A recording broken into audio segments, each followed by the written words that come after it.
नमो अरिहन्ताणं नमो सिद्धाणं नमो आयरीयाणं नमो अध्यायाणं नमो लोय सव्यसाहूनं मंगलमय मंगलकरण वीतराग विज्ञान नमो ताहि जाते भय अरहंतादि महान करि मंगल करि हो महा ग्रंथ करन को काज जाते मिले समाज सब पावे निज पद राज। इस भव तरु का मूल एक जानहु मिथ्या भाव ताको कर निर्मूल अब करिए मोक्ष उपाय।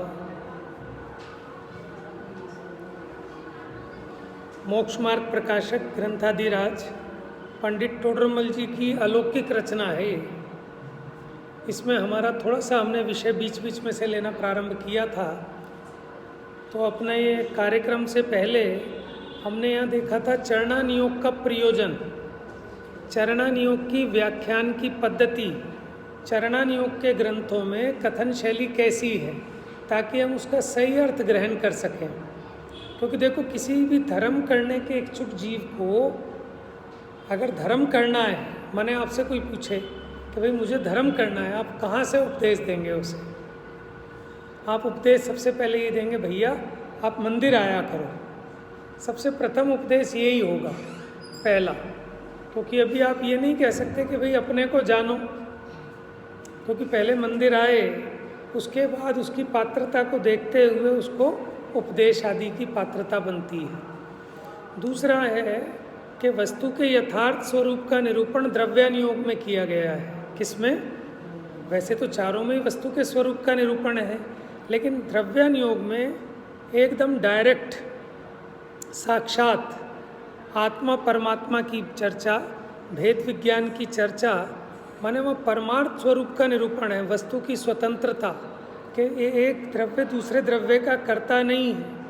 देखो, चरणान योग कहते हैं क्रोध नहीं करना चाहिए, ठीक है ना? क्या? क्रोध नहीं करना चाहिए, गुस्सा मत करो। लेकिन अब आप कहोगे कैसे ना करें, गुस्सा आ जाता है, हम भी करना नहीं चाहते, ठीक है? तो चरणान योग कैसे समझाएगा कि देखो भैया, अगर सामने वाले ने आपको गधा कहा तो कहने से तो आप गधे नहीं हो गए, ठीक है ना? और आप अपने पाप कर्म के उदय का विचार करना कि आपके अपयश प्रकृति का उदय है। दूसरा, और अगर कहता है तो पिछले भव में आप क्या कभी गधे नहीं हुए? और अगर अभी नहीं सुधरोगे तो क्या आगे गधे नहीं होंगे?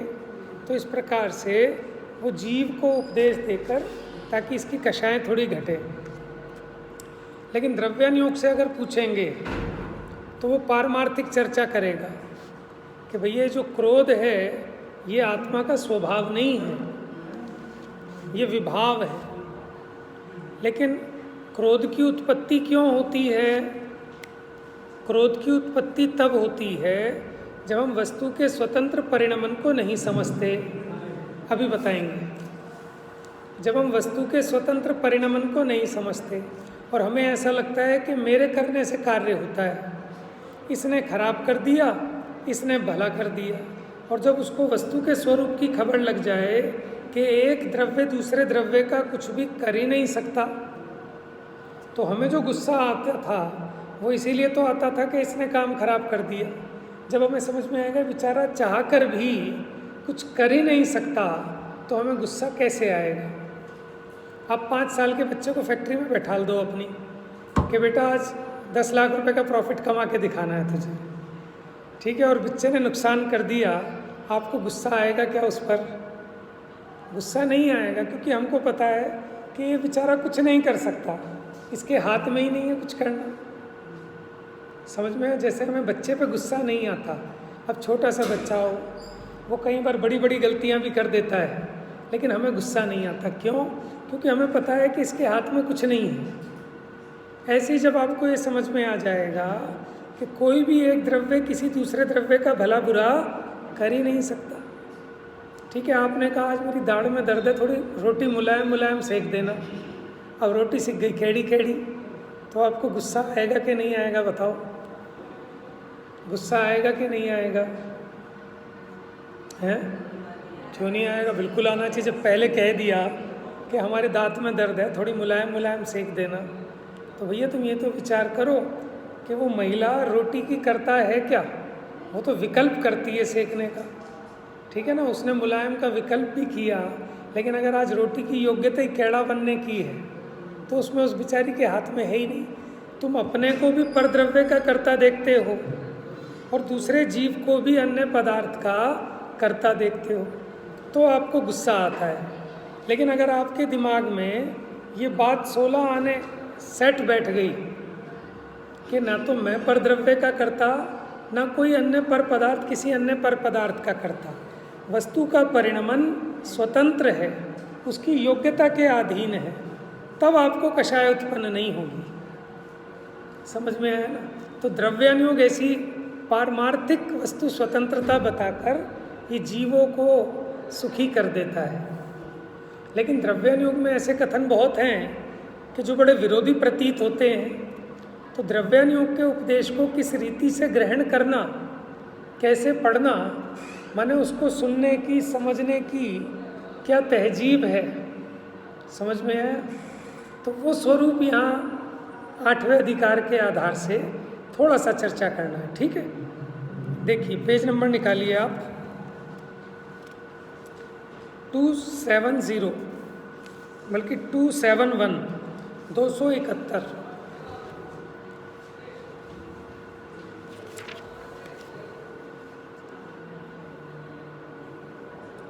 देखिए, जिनागम में जो धर्म का उपदेश है वो 4 अनुयोगों के माध्यम से दिया गया है।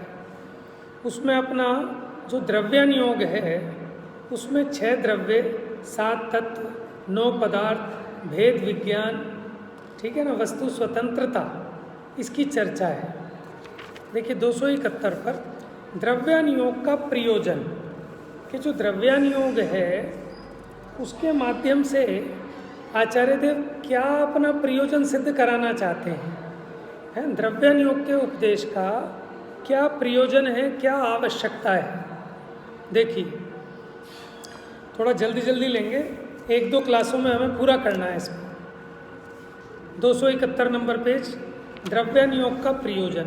अब द्रव्यानुयोग का प्रयोजन कहते हैं, द्रव्यानुयोग में द्रव्यों का व तत्वों का निरूपण करके जीवों को धर्म में लगाते हैं।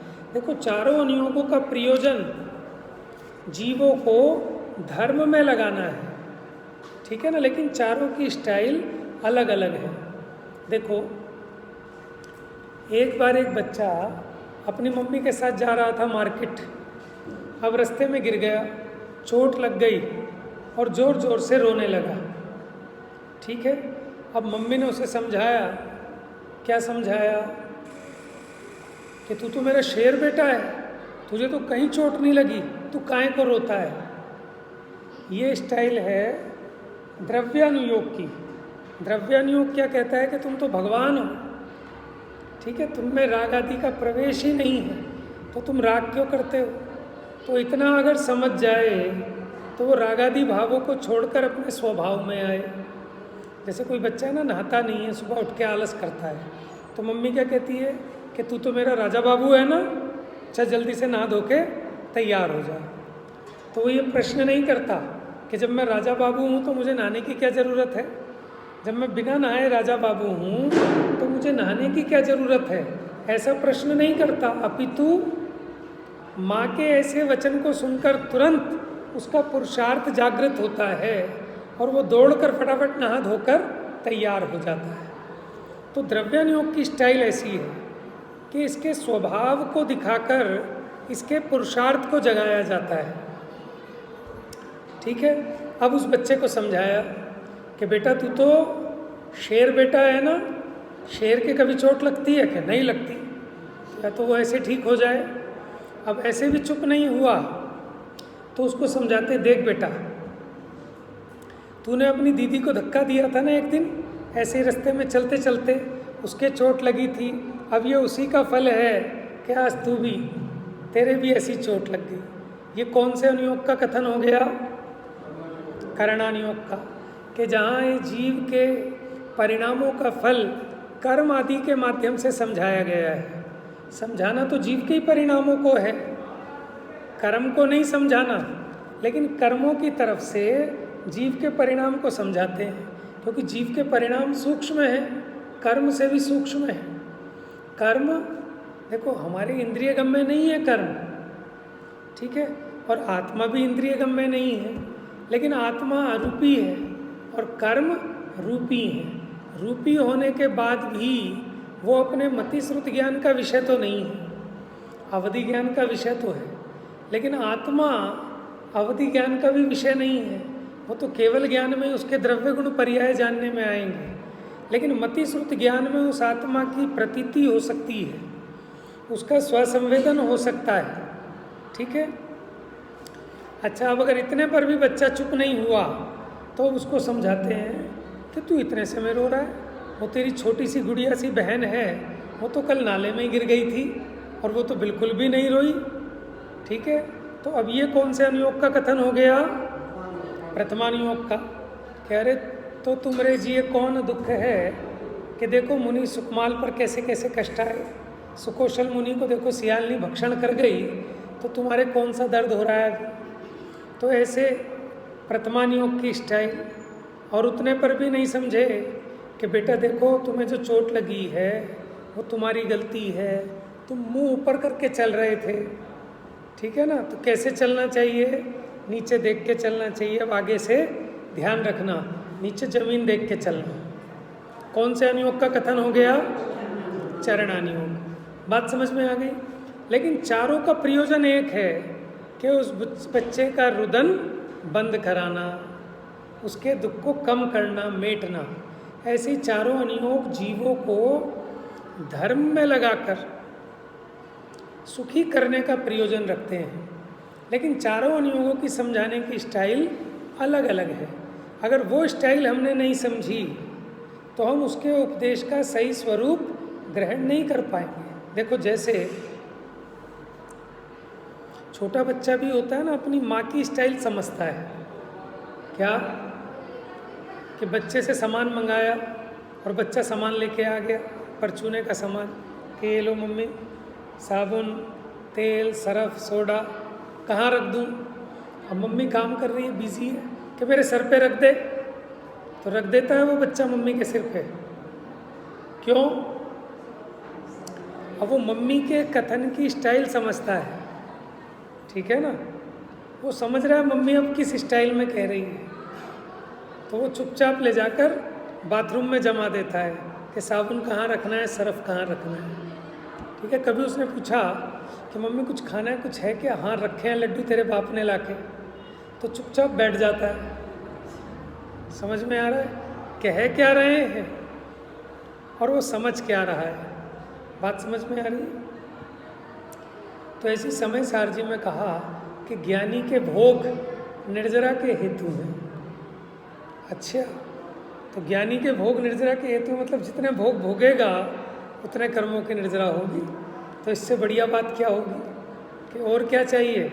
जैसे वो महाशिवरात्रि होती है ना, बम बम भोले, ठीक है, खूब पियो पिलाओ और भगवान को भी उससे ही नहलाओ, धतूरा और वो मदिरा, है ना।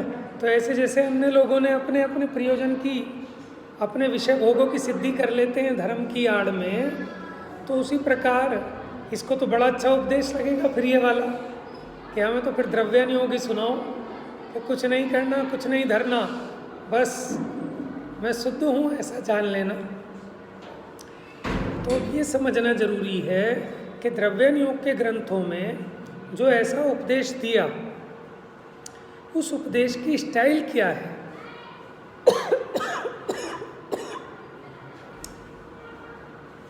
देखो अगर आप उसकी स्टाइल नहीं समझोगे तो जीवन में पूजा पाठ, संयम, नियम सब छोड़ छाड़ के दुर्गति को चले जाओगे।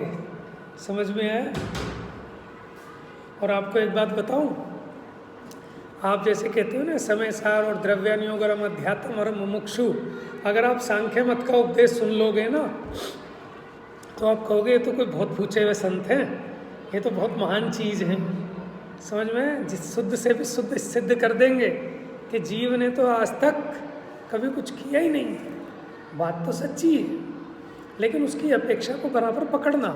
और ये बात जयचंद जी छाबड़ा साहब को लगी, क्योंकि देखो काल का फर्क है ना। जैसे जैसे हम ये छठे काल के नज़दीक बढ़ते जा रहे हैं, परिणामों की गिरावट होती जा रही है, परिणामों में कषायों की तीव्रता होती जा रही है। कुंदकुंद आचार्य के 1000 वर्ष बाद अमृतचंद्राचार्य हुए, अमृतचंद्राचार्य के लगभग 301 वर्ष बाद जयसेन आचार्य हुए, और जयचंद जी छाबड़ा तो अभी 300-400 साल पहले ही हुए। तो जीवों के परिणामों में इतनी कलुषता बढ़ चुकी है, इतनी गिरावट आ गई कि जयचंद जी छाबड़ा को हर जगह सावधान करना पड़ा। 11वीं गाथा की टीका है ना, अमृतचंद्राचार्य ने कहा कि जीव को आज तक शुद्ध न्याय का पक्ष आया नहीं और इसका उपदेश भी विरल है। ऐसा जानकर हम यहाँ शुद्ध न्याय की मुख्यता से उपदेश करते हैं। और जयचंद जी छाबड़ा भावार्थ में समझाते हैं कि भैया जिनवाणी तो स्यादवाद रूप है, एक ही पक्ष को ग्रहण करने से एकांत होगा और मिथ्यात्व पुष्ट होएगा। उनको क्या ज़रूरत पड़ गई समय सार में ये बात समझाने की। और कोई छोटे मोटे विद्वान नहीं थे, टोडरमल जी के समकालीन थे, उनकी सभा के माने उनकी सभा में भी बैठते थे। तो माने अब हम उस उपदेश को कैसे ग्रहण करें, उसकी स्टाइल अब हम यहाँ देखेंगे। चलिए देखते हैं फटाफट। तो द्रव्यानुयोग में द्रव्यों का और तत्वों का निरूपण करके जीवों को धर्म में लगाते हैं। अच्छा एक बात बताओ, ये द्रव्यानुयोग सूक्ष्म बुद्धि वालों के लिए है कि स्थूल बुद्धि वालों के लिए है जी? आप समझते हो सूक्ष्म बुद्धि और स्थूल बुद्धि?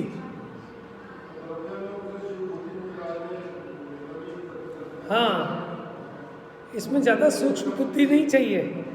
टोडरमल जी ने सम्यक ज्ञान चंद्रिका की पीठिका में जो द्रव्यानुयोग का पक्षपाती है उसको कहता कहाँ हमको विकल्पों में फंसा रहे हो, ठीक है। और विकल्प तो आत्मा को करना नहीं है, आत्मा तो शुद्ध बुद्ध ज्ञान रूप है, आनंद में रहना है। तो उन्होंने पता उसको क्या धमकाया, हे सूक्ष्माभास, क्या कहा वहाँ पर? सूक्ष्माभास नहीं, स्थूलाभास कहा है, स्थूलाभास कहा है, ठीक है ना। क्योंकि इसमें कोर्स बहुत छोटा है, द्रव्यानुयोग का कोर्स ज़्यादा नहीं है। आपको गारंटी कह रहा हूँ, आप 4 दिन अगर सुन लोगे तो आप खुद प्रवचन करने चालू कर दोगे। हाँ, आप ये बताओ ना, देखो जितने आचार्यों ने जितना भी आगम लिपिबद्ध किया अथवा जितना भी मुँह जवानी चलता था, आप देखो, आप आज भी आपके पास जितना उपलब्ध साहित्य, जैन साहित्य, आप खुद बताओ किसके ग्रंथ ज़्यादा हैं आपके पास? कौन से अनुयोग के ग्रंथ सबसे ज़्यादा हैं? करणानुयोग के। देखो उसका चरणानुयोग का भी तो लिमिटेड है ना, गृहस्थ के जो आचरण हैं और मुनिराज के जो आचरण हैं वो बता दिया, और एक समाधि मरण का प्रकरण ले लिया, फिर विषय और क्या कहेंगे, कितना कहेंगे। लेकिन करणानुयोग तो बहुत अथाह है।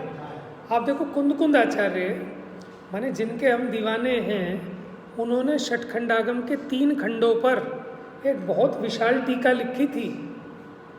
उसका नाम क्या था? परिकर्म नाम की टीका, जो भी उपलब्ध नहीं है।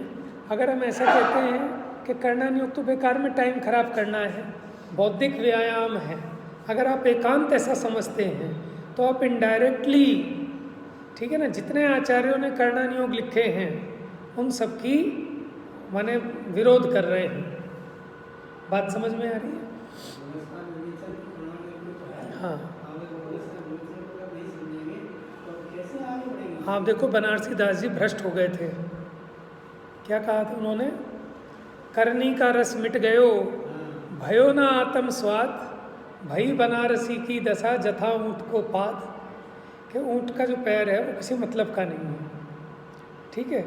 तो वो कहते हैं जैसे उसका पैर होता है ना, देखे कैसा होता है, बेडोल सा, कभी आड़ा पड़ेगा कभी टेढ़ा पड़ेगा। तो ऐसे ही इसकी कैसी दशा हो गई कि वो द्रव्यानुयोग पढ़ा इन्होंने तो करनी का रस तो मिट गया कि साहब मैं तो करता हूँ ही नहीं, क्या करना, मैं तो ज्ञाता मात्र हूँ। लेकिन भयो ना आत्म स्वाद, आत्मा का स्वाद आया नहीं। शब्दों का स्वाद आना अलग बात है और आत्मा का स्वाद आना अलग बात है। तो फिर कैसी दशा हुई? फिर वो रूपचंद जी उन्हें मिले और उन्होंने उन्हें गुणस्थान पढ़ाए, गौमट सार पढ़ाया, ठीक है ना। तब उन्हें सही भूमिका का ज्ञान हुआ कि किस भूमिका में कैसा परिणाम होता है, कैसी योग्य दशा होती है, कैसा योग्य भाव होता है। तब उन्होंने खुद लिखा, उसका वर्णन खुद किया। उन्होंने अपने बनारसी दास जी ने अपनी आत्मकथा लिखी है ना, क्या नाम है, अर्ध कथानक, उसमें उन्होंने खुद बताया अपने बारे में। तो ऐसी द्रव्यानुयोग की क्या स्टाइल है, उसको समझे बिना उसके रहस्य को नहीं पा सकते। हाँ, तो इसमें द्रव्यों और तत्वों का निरूपण करके क्या किया है, जीवों को धर्म में लगाया है। जो जीव जीवादिक द्रव्यों को, तत्वों को नहीं पहचानते, आपको पर को भिन्न नहीं जानते, उन्हें हेतु, दृष्टांत, युक्ति व प्रमाण नय आदि द्वारा उनका स्वरूप इस प्रकार दिखाया है जिससे उनको प्रतीति हो जाए। देखो ये बड़ी इंपॉर्टेंट बात है। द्रव्यानुयोग का कोर्स तो छोटा है, माने पाठ्यक्रम ज़्यादा नहीं है, लेकिन वहाँ आपको भाव भासना की मुख्यता है, इसीलिए वहाँ हेतु भी दिया। करणानुयोग में हम हेतु नहीं दे सकते कि सुमेरु पर्वत 1 लाख योजन का ऊंचा क्यों है। अब आप बताओ क्या हेतु दोगे कि क्यों है 1 लाख योजन का, तो उसका कोई हेतु नहीं है, अहेतुक है, ठीक है। लेकिन यहाँ हर बात का हेतु है। द्रव्यानुयोग में आश्रव दुक्कार घनेरे, तो आश्रव दुख रूप क्यों है उसका हेतु भी देंगे, दृष्टांत भी देंगे, युक्ति यानी लॉजिक और नए प्रमाण के द्वारा भी समझाएंगे। क्यों? क्योंकि यहाँ जीव को उसकी प्रतीति करानी है, भाव भासना करानी है, कि इसको फीलिंग में आए कि जब भी ये मोह राग आदि के भाव मुझे उत्पन्न होते हैं तो मेरी परिणति अशांत होती है, आकुलता होती है, दुख इसी का नाम है। ऐसा इसको प्रतीति कराने का प्रयोजन है द्रव्यानुयोग का। तो इसमें देखो, उसके अभ्यास से अनादि अज्ञानता दूर होती है। किसके अभ्यास से? द्रव्यानुयोग में जो तत्व और द्रव्यों का निरूपण किया।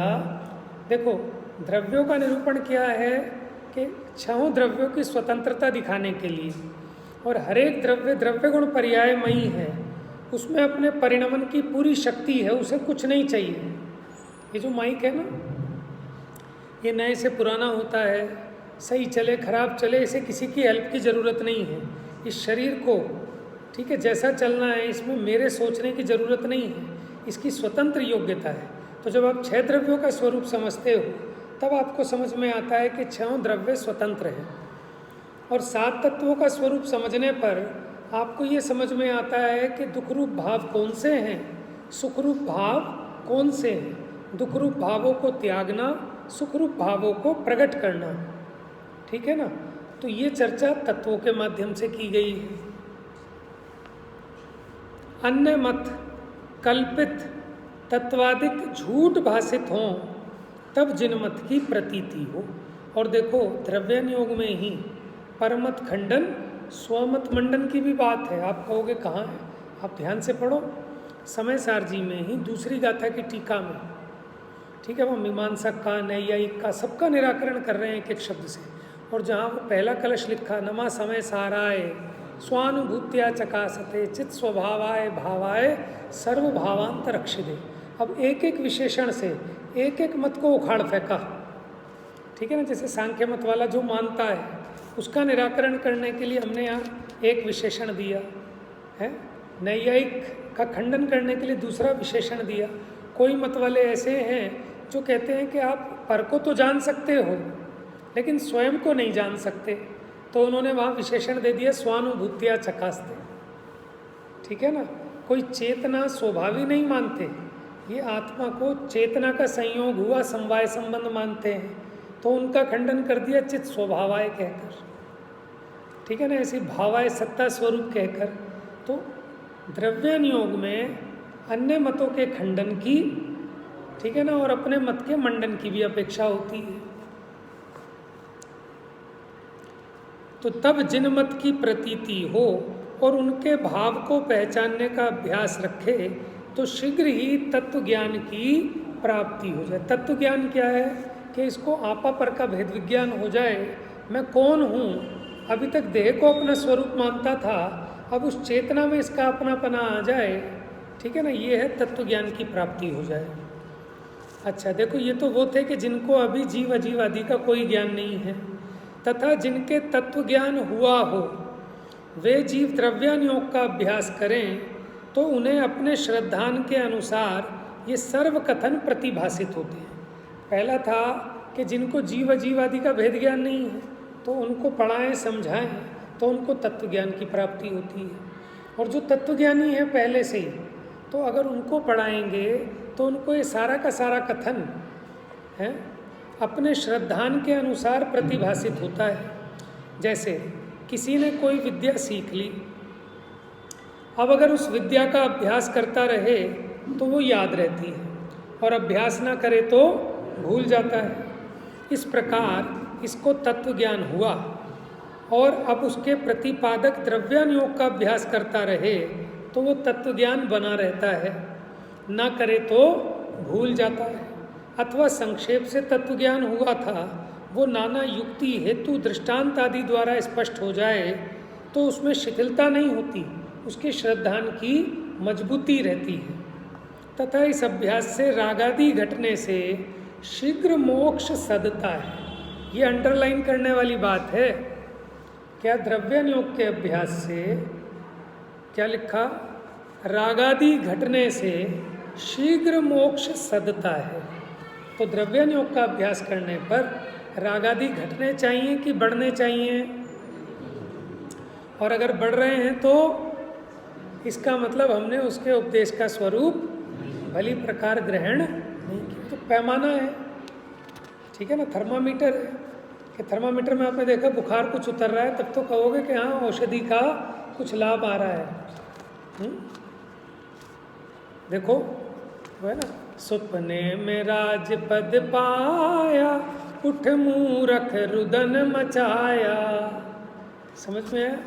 अब आपने व्यापार धंधा छोड़ दिया, निवृत्ति ले ली, ठीक है, सुबह उठे थोड़ी सी चर्चा वर्चा कर ली, फिर खाया पिया सो गए, फिर उठ के थोड़ा विचार सा कर लिया कि मैं शुद्ध हूँ, बुद्ध हूँ, आनंद कंद हूँ, मैंने आज तक कोई पाप किया ही नहीं, जड़ की क्रिया नियारी है, मैं कोई जीव को मारने बचाने वाला नहीं हूँ, सब जीव अपने आयु 6 से मरते हैं, निगोदिया जीव निरंतर अपनी आयु से मर रहे हैं, जी रहे हैं, मैं खाने वाला हूँ ही नहीं, मैं खाने का करता ही नहीं हूँ। अब ऐसा मानकर अपने आप में संतुष्ट हो गया कि भैया ये अपने हाथ की बात नहीं है, ये तो जो होना है वही हो रहा है, बात तो सच्ची ऐसे ही है, ठीक है, और अपने प्रमाद का पोषण कर लिया।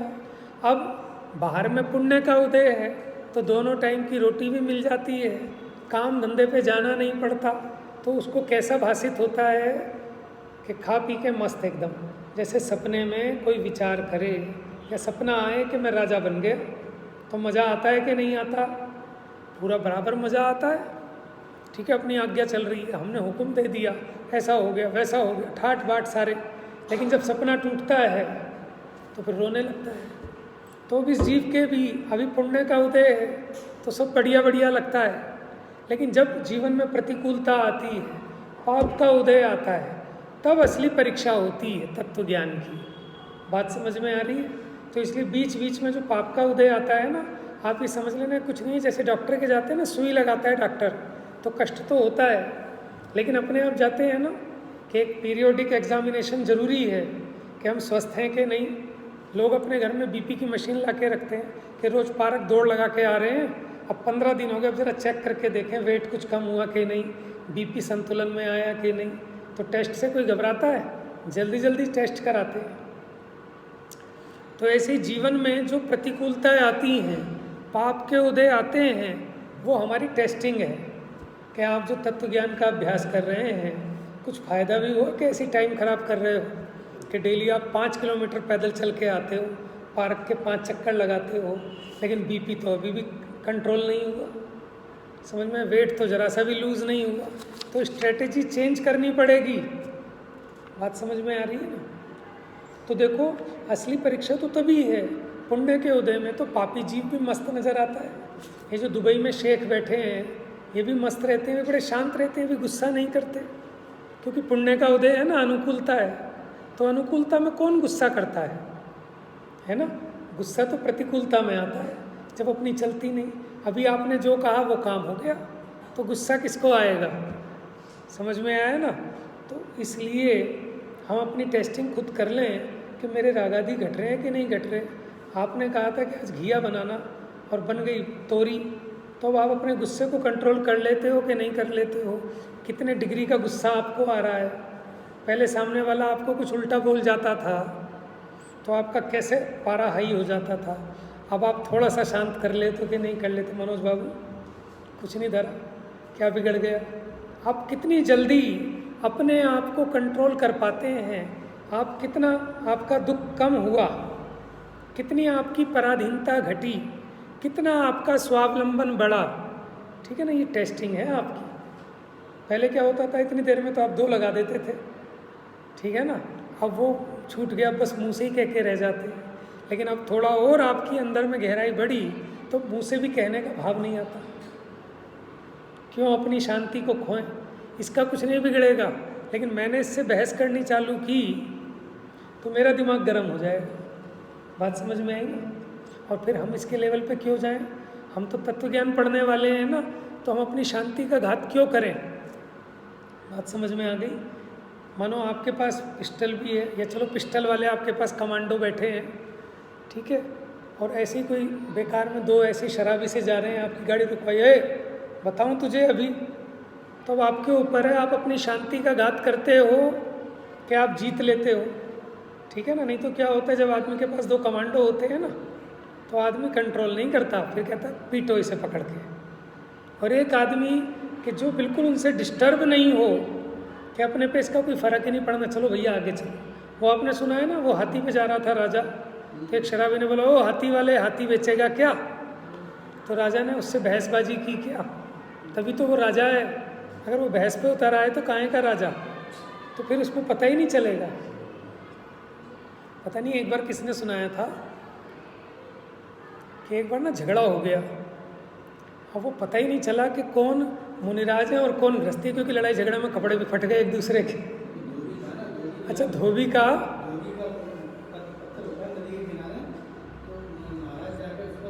बराबर, सही है यही।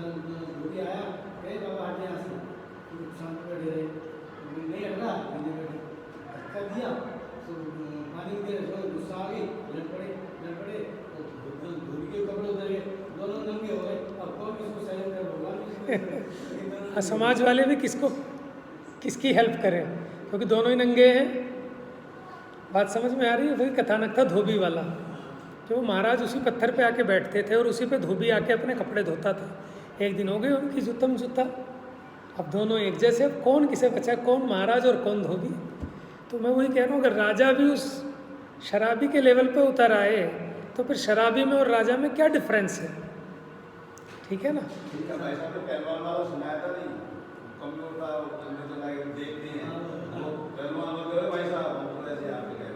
हाँ, अच्छा, मैं नहीं सुना। तो अब क्या है कि देखो, अपनी शांति का घात करना ये दूसरे के हाथ में है कि मेरे हाथ में? बताओ। हमने दूसरे के हाथ में दे रखा है। माने जिसके जब जी में चाहेगा तब आपको गुस्सा करा देगा, तब आपको हैरान परेशान, आपकी शांति छीन लेगा आपसे। तो ये तो हमारी बेवकूफ़ी है ना, है ना? तो जब हम अभ्यास करें तत्वादिक का, जब हम 6 द्रव्यों की स्वतंत्रता समझ रहे हैं कि पुद्गल की शक्ति से उस शब्दों की वर्गणाओं का परिणमन होता है, उसमें इस बेचारे का भी कोई कसूर नहीं है। कई बार क्या होता है, जुबान भी फिसल जाती है, ना चाहते हुए भी किसी के मुंह से कुछ निकल जाता है। ठीक है ना? उसके पीछे हम खामोखा हंगामा कर लें, अपनी शांति का घात कर लें। जो अच्छा भला आप कैसेट सुन रहे थे, गाड़ी में प्रवचन सुन रहे थे, सब उपयोग खराब हो जाएगा कि नहीं? अब आपको देखना है कि आपका नुकसान किस में है ना? कई बार एक छोटा सा बालक, मान लो 8 साल का, स्कूटी चला रहा है और आप 50 साल के, ठीक है, आप पावरफुल भी, आप चाहो भी 1 मिनट में उसे ठोक भी दो, अंदर भी बंद करा दो, और वो आपको करे हटा यहाँ से अपनी गाड़ी। अब आप गुस्सा कर लो कि मुस्कुरा के निकल जाओ, अब क्या करोगे बताओ? अब 10-20 साल के बच्चों से लड़ोगे?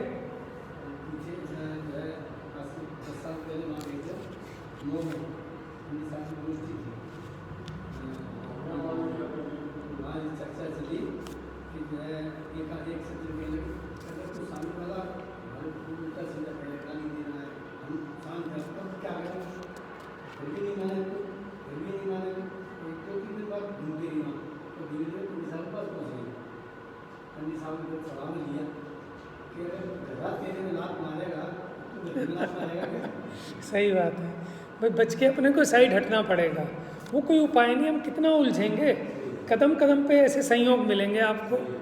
और देखो पुण्य पाप का उदय तो पलटता रहता है, जब तक पुण्य का उदय है तब आपको सारे ऐसे मिलेंगे, हाथ जोड़ के खड़े रहेंगे, सर माथे पे बैठाएंगे। और पाप का उदय है, हर बंदा आपसे पंगा लेगा, हर आदमी आपको छेड़ के चलेगा। अब बताओ कितना सर फोड़ोगे आप अपना? तो वहाँ भी अपना हाथ जोड़ के निकल जाना, तो ये सब टल जाएंगे उदय। तो मैं तो इस बात पे कह रहा हूँ कि देखो, इस अभ्यास से रागादि घटने से शीघ्र मोक्ष सदता है। कैसा अभ्यास करने से? कि द्रव्यों के स्वरूप का, तत्वों के स्वरूप का विचार करने से रागादि उत्पन्न ही नहीं होते। तो ये मेन इवैल्यूएशन का पॉइंट ये था, लेकिन हम इस चीज़ को चूक जाते हैं। इस प्रकार द्रव्यानुयोग का प्रयोजन जानना। अब आगे बढ़िए, सिर्फ द्रव्यानुयोग की चर्चा ले रहा हूँ, चरणानुयोग की चल चुकी है पहले।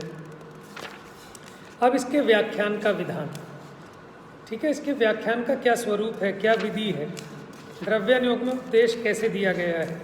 पेज नंबर निकालिए आप 284, 284। अब द्रव्यानुयोग में व्याख्यान का विधान कहते हैं। देखो कई बार ना ऐसा होता है कि किसी किसी का नेचर ना थोड़ा अलग टाइप का होता है। जैसे हम जब छोटे थे तो हमारे मित्र की मम्मी कुछ ऐसी थी कि वो गुस्सैल टाइप लगती थी, हमें बड़ा डर लगता था उनसे, ठीक है। और कईयों की मम्मी ऐसी होती बड़ी पोलाइट, आओ बेटा, बैठो बेटा, क्या खाओगे, क्या पियोगे, अरे कौन आया है, तुझे पढ़ना लिखना नहीं है, ये लेके घूमता रहेगा ये। तो हम डरते थे क्योंकि हमें पता नहीं था। लेकिन जब हम बड़े हुए धीरे धीरे तब हमें समझ में आया कि बहुत अच्छी हैं आंटी जी, बोलने में थोड़ी सी ऐसी हैं लेकिन दिल की बहुत अच्छी हैं। और इनके कहने का बुरा नहीं मानना, वो हैं ही ऐसी, क्योंकि गांव की हैं और देसी भाषा जानती हैं, ज़्यादा पढ़ी लिखी भी नहीं है, तो मन में कुछ नहीं है। तो जब हमें समझ में आ गई, अब वो कभी भी बोलें, अच्छा देखो, वही जब बोलती है नया आदमी तो परेशान हो जाता है कि इन्होंने क्या बोल दिया। और जो उनका खुद का बेटा है वो अपनी माँ की शैली से परिचित है तो वो परेशान नहीं होता, वो उसका सही उपदेश समझ लेता है माँ का। तो ऐसी द्रव्यानुयोग की एक अलग स्टाइल है। अब जो उस स्टाइल से परिचित नहीं है वो हैरान परेशान हो जाते हैं, वो कहते हैं द्रव्यानुयोग तो गड़बड़ है, ये तो बेकार है, इसमें तो स्वच्छंदता हो जाएगी, इसमें तो ऐसा हो जाएगा, वैसा हो जाएगा, क्योंकि वो द्रव्यानुयोग के कथन की, व्याख्यान के विधि को नहीं समझते। और अगर या फिर कुछ लोग ऐसे हैं कि वो इसको पढ़ पढ़ कर स्वच्छंदता का पोषण करते हैं और कहते हैं नहीं नहीं ये सही है, सही है, तो वो भी उसकी स्टाइल को सही नहीं समझे। तो उसकी क्या सही व्याख्यान की विधि है वो देखिए। मिल गया आपको? जीवों के जीवादि द्रव्यों का यथार्थ श्रद्धान जिस प्रकार हो। देखो इसमें द्रव्यानुयोग के व्याख्यान का विधान 284 नंबर, किस प्रकार निरूपण किया कि जीवों को जीवादि द्रव्यों का यथार्थ श्रद्धान जिस प्रकार हो उस प्रकार विशेष युक्ति, हेतु, दृष्टांत आदि का यहाँ निरूपण करते हैं। जोर किस बात पे है कि तत्वों की, द्रव्यों की यथार्थ श्रद्धा करानी है, क्योंकि इसमें यथार्थ श्रद्धान कराने का प्रयोजन है। वहाँ यद्यपि जीवादि वस्तु अभेद है, ये बड़ी इंपॉर्टेंट बात है। हम लोग क्या द्रव्यानुयोग में घुस तो जाते हैं चक्रव्यूह में, लेकिन चक्रव्यूह से निकलना नहीं जानते। जैसे वो था ना अभिमन्यु, तो उसने चक्रव्यूह में प्रवेश करना तो सीख लिया लेकिन निकलना नहीं सीखा, तो मरण को प्राप्त हो गया, वीरगति को प्राप्त हुआ कि फेल हो गया है। अब कहने को कुछ भी कह लो आप, वीर गति को, जो भी कोई बॉर्डर पे मरता है कहा यही जाता है कि वीर गति को प्राप्त हुआ, भले उसके पीठ में गोली लगी हो, है। तो हम तो ये कहना चाह रहे हैं कि अधूरा ज्ञान था इसलिए फंस गया ना। तो ऐसे ही यहाँ क्या कह रहे हैं, जीवादि वस्तु अभेद है। कैसी है? तथापि उसमें भेद कल्पना द्वारा क्या किया, यहाँ पे हमने कैसे समझाते हैं कि पर्याय, गुण, द्रव्य, तो उसका भेद पाड़ते हैं, और भेद इतना पाड़ते हैं तो हम ऐसा समझने लगते हैं मैं तो द्रव्य हूँ और पर्याय, ये तो पर्याय में है रागादिक, जैसे पर्याय कोई पर की हो। तो उनको इस उपदेश का सही अर्थ ग्रहण करना हो तो इस बात को ध्यान में रखना होगा कि जीवादि वस्तु अभेद है, द्रव्य गुण पर्याय उनमें कोई प्रदेश भेद नहीं है। कुछ जैसे दो द्रव्यों में भिन्नता है ऐसे द्रव्य में और पर्याय में भिन्नता, ये तो समझाने के लिए।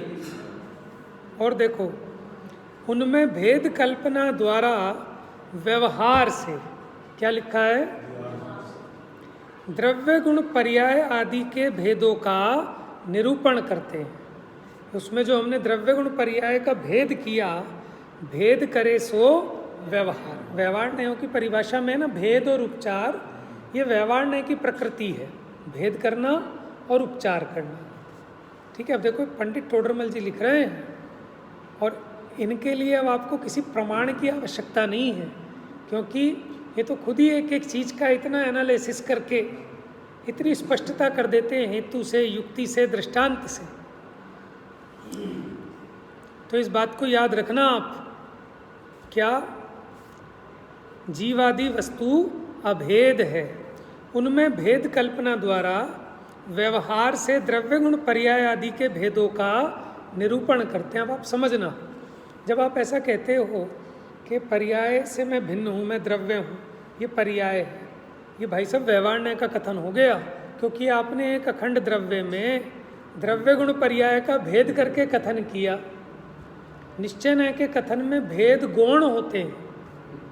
जैसे वो कहते हैं ना कि अब सब खाना खाएंगे, अब कोई भी गटर का नाम नहीं लेगा और गटर के बारे में कुछ सोचेगा नहीं, तो हमने गटर को गौण किया कि मुख्य कर दिया, मुख्य कर दिया। और कह क्या रहे, जैसे एक व्यवस्थापक खड़ा हो जाए बार बार, भैया कोई शोर नहीं मचाएगा, चुप बैठो सबके सब, कोई शोर नहीं मचाएगा, चुप बैठो, तो खुद ही शोर मचा रहा है।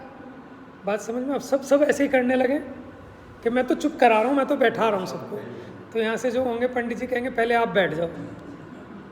बात समझ में आ रही है? तो हम क्या करते हैं कि गौण करने के नाम पे भी उसे मुख्य कर देते हैं भेदों को।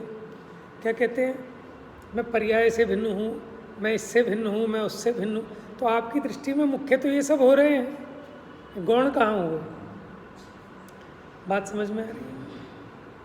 वो आपने कोर्ट वाला उदाहरण सुना होगा डॉक्टर साहब का कि साहब ये मेरे परम मित्र हैं, इनसे मिलवाता हूँ, ये जो कोर्ट है ना ये मेरा है। तो नाराज़ हो गया, कह रहा आज के बाद तेरे साथ कहीं नहीं जाऊँगा, तूने मेरी बेइज्जती कर दी। कि अच्छा ठीक है, आपसे मैं ऐसा नहीं कहूँगा। अब फिर गए दूसरी जगह, फिर उसका ही कोट पहन के चला गया कि भाई साहब ये मेरे परम मित्र हैं, लेकिन ये कोट मेरा नहीं है, कोट इनका ही है। तो फिर उसकी बेइज्जती हो गई। फिर उसने कहा मैं बिल्कुल नहीं जाऊँगा। कह रहा भाई मैं बिल्कुल नहीं कहूँगा, चलते। अब की बार उन्होंने कहा भाई साहब ये कोट मेरा है कि इनका, मैं इनके बारे में कुछ नहीं कहूँगा, ना इस बारे में हम कोई बात करेंगे। समझ में आया? फिर उसकी बेइज्जती हो गई। तो हम गौण करने के नाम पे भी उसी चीज़ को मुख्य किए जाते हैं। बात समझ में आ रही है? द्रव्य गुण पर्याय का भेद करके उस वस्तु की विशेषता को समझना था, और विशेषता को समझकर ठीक है वो पिटारा फिर बंद कर लेना था, क्योंकि वस्तु तो ऐसी है नहीं कोई कि उसमें सर्वथा ऐसे भेद हों। देखिए, और टोडरमल जी ने देखो इस बात को कितनी गहराई से पकड़ा और यहाँ लिखा, क्योंकि इसके कारण बहुत एकांत खड़ा हो जाता है।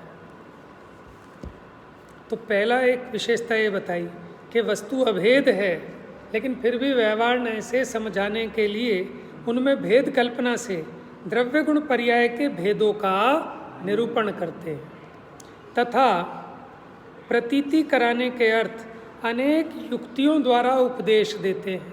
माने वहाँ लॉजिक से चर्चा की जाती है द्रव्यानुयोग में। अथवा प्रमाण नय द्वारा उपदेश देते हैं। तो प्रमाण और नय से उपदेश देना, इसी का नाम युक्ति है। ठीक है, इसे युक्ति कहते हैं। युक्ति माने होता है उपाय। जैसे कौवे को एक युक्ति सूझी, उसने एक युक्ति लगाई, समझ में आया।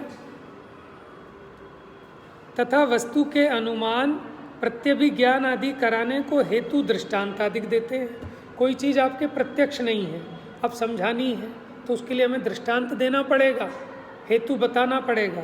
इस प्रकार यहाँ वस्तु की प्रतीति कराने को उपदेश देते हैं। देखो, सुमेरु पर्वत के संबंध में हमें आपको प्रतीति नहीं करानी, वो अकृत्रिम है, भगवान ने कहा है आप मान लो। 1,00,000 योजन का आप नापने नहीं जाओगे उसको कि हम तो नाप के उसकी प्रतीति करेंगे। ठीक है, भगवान की आज्ञा से मान लेना। ठीक है, आदिनाथ भगवान की 84 लाख पूर्व की आयु थी, अब आपको उसको टेस्ट नहीं करना, आज्ञा से मान लेना है। लेकिन द्रव्यानुयोग में ऐसा नहीं है। मैं जीव हूँ, मैं शरीर नहीं हूँ, इसकी आपको प्रतीति करनी पड़ेगी, पूरी मशक्कत करनी पड़ेगी। और देखिए, यहाँ मोक्ष मार्ग का श्रद्धान कराने के लिए जीवादि तत्वों का विशेष युक्ति, हेतु, दृष्टांत आदि द्वारा निरूपण करते हैं।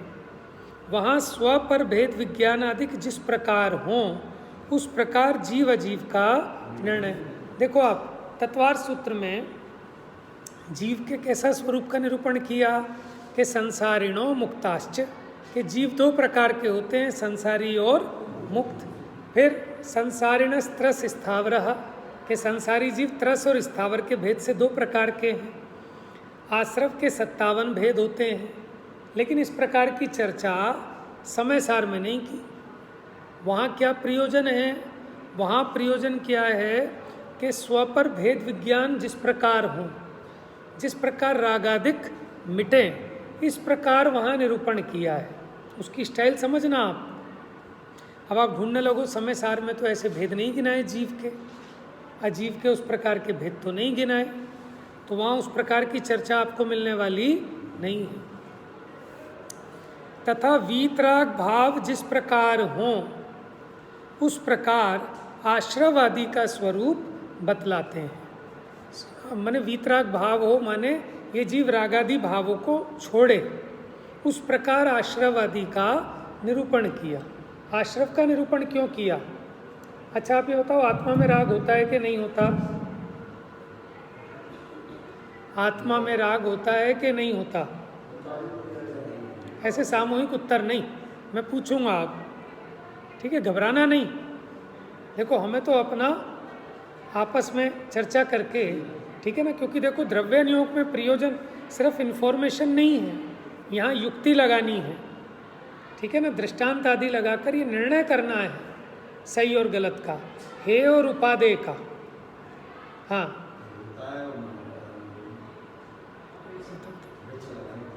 अपेक्षा लगानी पड़ेगी, बहुत बढ़िया बात है, अपेक्षा लगानी पड़ेगी। लेकिन अपने ज्ञान में अपेक्षा होनी चाहिए, कहने से नहीं बच सकते कि हमको होता भी और नहीं भी होता है, ठीक है ना। अपेक्षा बराबर लगानी आनी चाहिए, आपके ज्ञान में क्लैरिटी होनी चाहिए उस संबंध में। अच्छा बताओ, मैं पिता हूँ कि पुत्र हूँ? दोनों? कैसी बातें कर रहे हो? ऐसा हो सकता है कि मैं बाप भी हूँ और बेटा भी हूँ? क्यों? गायक पॉसिबल है बेटा? ये तो दोनों विरोधी बात नहीं है कि या तो मुझे पापा कहो या बेटा कहो। अपेक्षा है, तो यहाँ तो सबको अपेक्षा क्लियर है, लेकिन यहाँ खो जाते हैं। यहाँ मुँह से तो कहते हैं अपेक्षा है द्रव्यानुयोग में, लेकिन जैसी क्लैरिटी आपको पिता पुत्र के संबंध में है, ऐसे वहाँ होनी चाहिए ना। हमने आपको पानी दिया नहाने के लिए, हम पूछे बताओ ये गर्म है कि ठंडा है? आज आप कहोगे कि ठंडा है, और कल उतने ही पानी के टेम्परेचर को आप कहोगे कि गर्म है, क्योंकि गर्मी बढ़ गई। तो आप भी तो अपेक्षा से देख रहे हो, नहीं तो आप उस पानी को गर्म और उसको ठंडा कैसे कह सकते हो? बात समझ में आ रही है? तो ऐसे ही यहाँ जिनवाणी में भी आत्मा के स्वरूप के संबंध में भी आपको वो अपेक्षा समझ में आनी चाहिए, और वो बात द्रव्यन योग में समझाई गई है। बात समझ में आ रही है? देखो, एक बच्चा ऐसा है, अब जो पेपर बनाए जाते हैं ना, मान लो मैथमेटिक्स का पेपर है, तो उसमें पार्टीशन होता है, वेटेज होता है मार्क्स का, कि कुछ एग्जाम्पल, कुछ प्रश्न ऐसे होंगे कि सिंपल आप जमा घटा गुणा भाग कर दो, लेकिन कुछ प्रश्न होते हैं जिसको कहते हैं इबारती प्रश्न, माने एप्लीकेशन ऑफ माइंड। आपको अपने दिमाग को अप्लाई करना पड़ेगा, समझ में है? और कोई एक बच्चा ऐसा है कि उसको 50 तक पहाड़े भी याद हैं, जमा घटा गुणा भाग में कोई गलती नहीं करता, लेकिन ऐसे प्रश्नों में फेल हो जाता है। समझ में है? एप्लीकेशन ऑफ माइंड, रेक्टाफिकेशन नहीं चलेगी यहाँ। जैसे हमने गणित का एक प्रश्न पूछता हूँ कि एक कपड़ा सुखाया, एक कपड़े के सूखने में 5 मिनट लगते हैं। अब उस धोबी के पास आज 10 कपड़े हैं, तो बताओ उसको कितने मिनट लगेंगे 10 कपड़ों को सूखने में? आप तो सारे के सारे बढ़िया हो, द्रव्यन योग पढ़ने के लायक हो, योग्य पात्रता है, एप्लीकेशन ऑफ माइंड। नहीं तो वो क्या बताएगा, एक कपड़े को सूखने में लग रहे हैं 5 मिनट। ये देखो अपेक्षा, ये भी क्लियर है इनको, एक के बाद एक सुखाएं तो 50 मिनट लगेंगे, और आप एक ही साथ सुखा रहे हो तो 5 मिनट में ही सूख जाएंगे। हैं? बात समझ में आ रही है ना?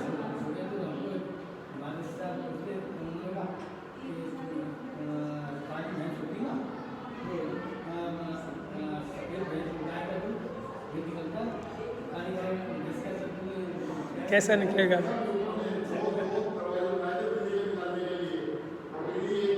हाँ हाँ, तो अब देखो, हाँ हाँ सही है, हाँ हाँ हाँ सही बात है, तो होते ही हैं। माने देखो, बुद्धि में ऐसी अनेक प्रकार की योग्यताएं होती हैं, ठीक है ना? वो बच्चा, वो रीजनिंग में नहीं दिमाग चलता किसी का है, रटने में बहुत चलता है, किसी का रटने में नहीं चलता, उसमें चलता है। तो हम ये कह रहे हैं, यहाँ तो एप्लीकेशन ऑफ माइंड चाहिए, यहाँ रीजनिंग का काम है, यहाँ सिर्फ इन्फॉर्मेशन याद रखने का काम नहीं है। बात समझ में आ रही है? जैसे आप बताओ, 1 किलो लोहा भारी होगा कि 1 किलो रुई भारी होगी?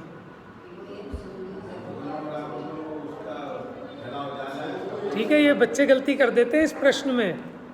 प्रश्न समझ में आ गया? 1 किलो रुई ज़्यादा भारी होगी कि 1 किलो लोहा ज़्यादा भारी होगा? 1 किलो रुई भारी होगी ना?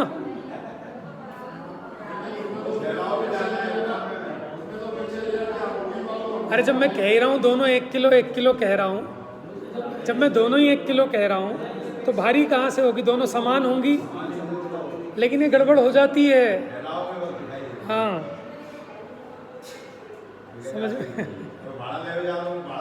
चलो खैर, अब ये मैंने ये बात इसलिए कही कि ऐसे ही द्रव्यन योग में, कि हो सकता है आपने बहुत शास्त्र पढ़ लिए हों, आपको बहुत गाथाएं कंठस्थ हों, बहुत शास्त्र आपकी जुबान पे यहाँ रखे हों, लेकिन हो सकता है आप भी न्यूटन जैसी गलती कर बैठो। बात समझ में आ रही है? सबको तो जाना निज को न जाना, कैसा ज्ञान धारी तूने आपा ना पहचान। और पंडित टोडरमल जी कहते हैं कि कहने से तो कुछ होता नहीं है। अब आप कहो कि नहीं साहब, मेरे में तो कुछ होता ही नहीं है, क्योंकि ये भाषा बड़ी जल्दी सीख लेते हैं। क्योंकि मैंने कहा ना, कोर्स तो बहुत छोटा है। आप महीना भर अगर स्वाध्याय में बैठ जाएंगे तो आप ये बातें बनाना तो सीख जाएंगे। अरे साहब, ये सब पुद्गल का खेल है, मैं तो इससे भिन्न हूँ। आत्मा में भाई साहब आज तक कुछ आता ही कहाँ है। भोजन कर रहे हैं, खा रहे हैं, अरे भाई साहब गोलगप्पे देखना, मंगवाना जरा ख़त्म हो गए। भाई साहब ये गोलगप्पा कहाँ आत्मा में जाता ही नहीं है। खाते रहेंगे और कहते रहेंगे, तो क्या है? हाँ, कि उस पर्याय को ले आओ भैया जल्दी से, कहाँ है बुखार। बात समझ में आ रही है? तो पंडित टोडरमल जी कहते हैं, फल लगता है सो परिणामों का, कहने से तो कुछ नहीं होता, कहना तो सब सीख लेते हैं। समय हो गया, बस अब इसको पूरा करते हैं, फिर 2-3 दिन इसको कंप्लीट करेंगे। पहले देखो तथा वीतराग भाव जिस प्रकार हो। वीतराग भाव समझते हैं आप? हम कहते तो हैं लेकिन समझते हैं कि नहीं समझते हैं? है? हाँ, ये जीव को कोई इच्छा ही उत्पन्न ना हो, उसका नाम है वीतराग भाव। और माने कितना सुखी हो जाएगा आप सोचो। अभी आपको जरा सी एक इच्छा जग जाए तो तुरंत आप परेशान हो जाते हैं, आपका यह मन नहीं लगेगा। और इच्छा उत्पन्न ना हो, थोड़ी सी इच्छाएं कम होती हैं तो ही कितना माने दुख कम होता है। अभी प्रोग्राम खत्म हो गया ना, आपने इतने उत्साह से प्रोग्राम किया था, कितने दिनों से इच्छा थी प्रोग्राम की। अब जब ये प्रोग्राम संपन्न हो गया तो जो व्यवस्थापक और कार्यकर्ता हैं उनके दिल से पूछो कि अब उन्हें कैसा फील हो रहा है। फील होता है कि नहीं कि अब थोड़ी मुक्ति सी हो गई? और कह भी देते हैं अब चलो भैया काम निमट गया। तो फिर काम फैलाया क्यों था जब काम निपटाना ही था? अब निपटाने में सुख है कि फैलाने में सुख है? कि भैया ये इसीलिए गुणस्थान समझना पड़ेंगे कि भूमिका ऐसी है कि फैलाए बिना भी नहीं रहा जाता। शादी करते भी काम निपट गया तो वो भी करना पड़ता है। हाँ, तो आप बताओ, सारी की सारी दुनिया सुबह उठते से ही इस बात में मशक्क़त करती है पेट खाली हो जाए। माने 99% लोग इसी बीमारी से ग्रसित हैं कि पेट साफ नहीं होता। चलो किसी तरह हो भी गया, तो जब हो गया तो फिर इसको भरते क्यों हो? समझ में आया? और फिर भर गया तो फिर इसको खाली क्यों करते हो?